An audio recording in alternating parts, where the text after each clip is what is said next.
We hear all the time that you have to sell a high demand and low competition product on Amazon. But what if you sold a product that was the opposite, low demand and high competition? Would it be a complete failure resulting in a major loss, or is the whole high demand, low competition thing just BS? Well, a couple of months ago, I thought it would be important to address this issue and to launch a product that had zero hope of succeeding, according to most sellers.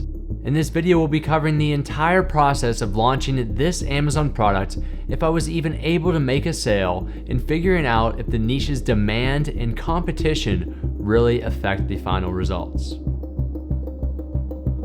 So my journey starts out where it always does, on the computer trying to find a product to sell. I ended up using Jungle Scout to source product ideas to find this high competition and low demand niche.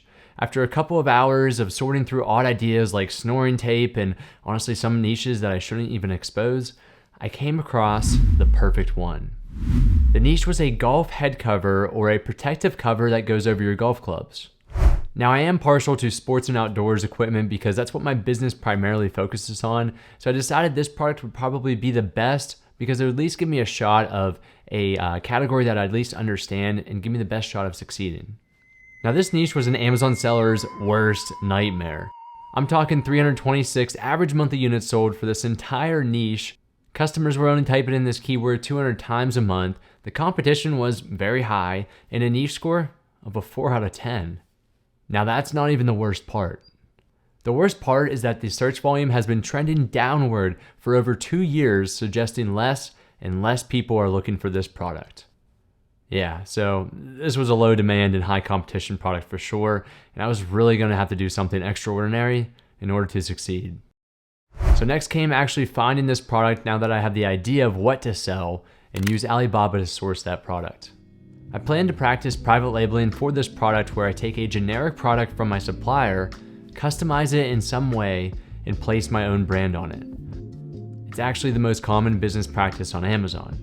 I turned to Alibaba to source this product and began typing in golf head cover. Simple start, right?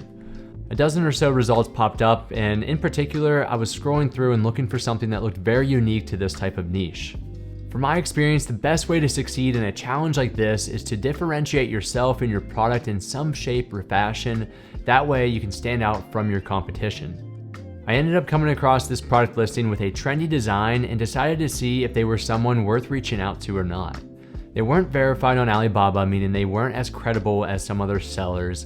They had a low MOQ, so that means I could customize it without having to order thousands and thousands of units.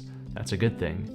Their sales price was on the higher end, unfortunately, than what I previously saw from some other suppliers, but the quality from the pictures appeared to be much better. When I reached out to the supplier, I asked them to quote me for 50 units with DDP shipping Incoterms and with my custom branded logo on it.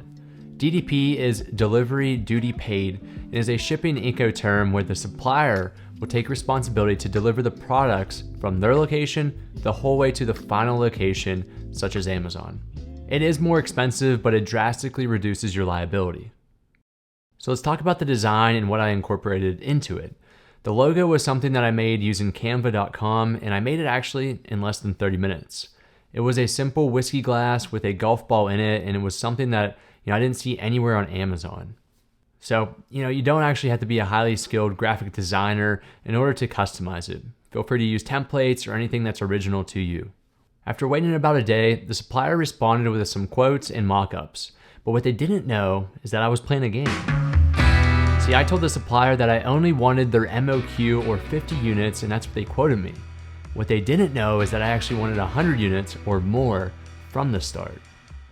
So once I received the initial quotes, I went ahead and I asked them if they would actually reduce the unit rate if I ended up choosing to double my order.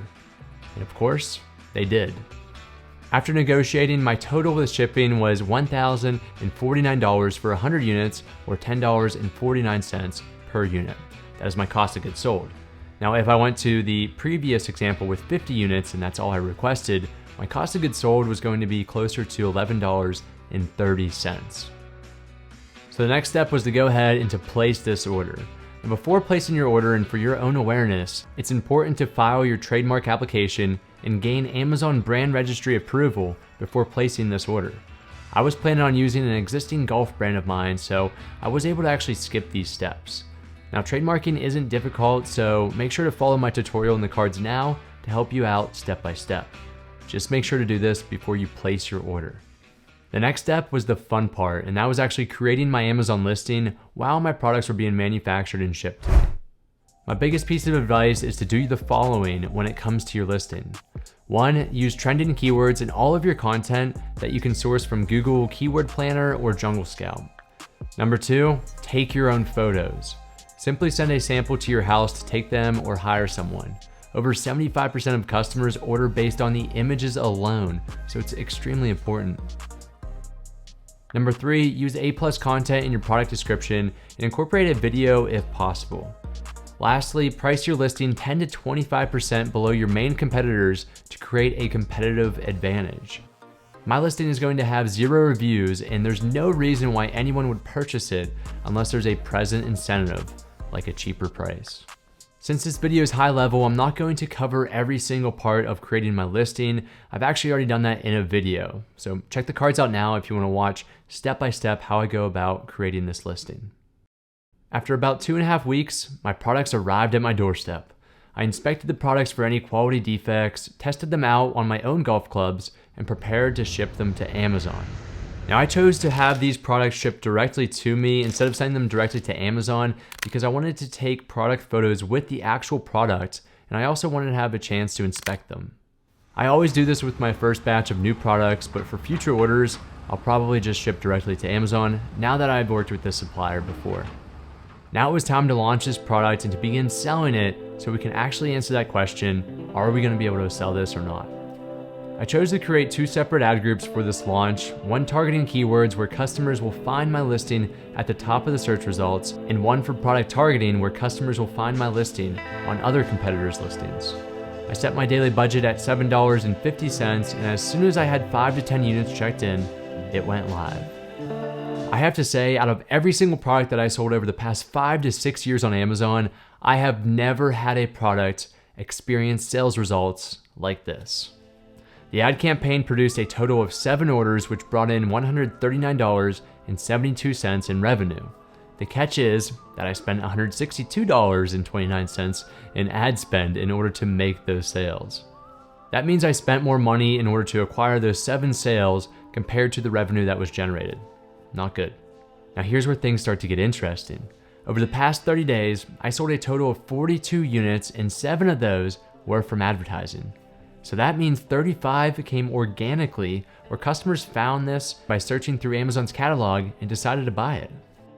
During my entire business's history, I've never had a product that actually brought in more organic sales compared to advertising sales during a launch period. This is wonderful news. So let's crunch some numbers now so you can get a better idea of what I actually made from these products. Revenue is one thing, profit is another.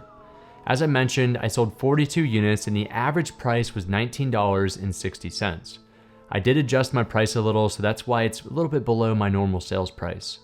That resulted in a total of $823.20 in revenue. Once you factor in the FBA, referral, returns, and storage fees, along with my cost of goods sold, that leaves us with a net profit of negative $154.49.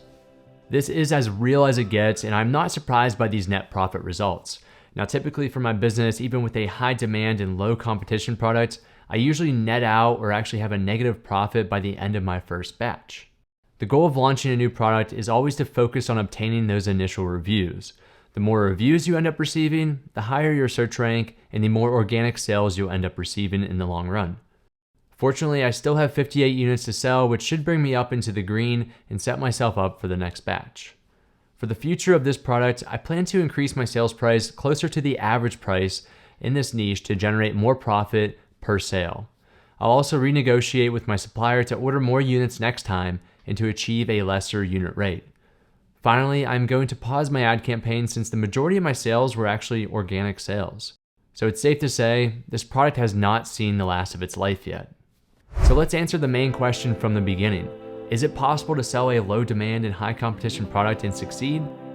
I would say so, but it also goes to show you the importance of actually finding a product that is high demand and that has low competition. My advice is to find a high demand and low competition product or hire someone to go and find that for you. I wouldn't take this as advice to say, hey, you can go ahead and sell anything on Amazon. Make sure you complete that product research because it's vital and it gives you the best opportunity to succeed in the long run. If you need more help on finding that high demand and low competition product, make sure to subscribe for my monthly video series where I cover these topics for 3 products that are best to sell that month. Also, check out the video in the end screen now of the best products to begin selling this year.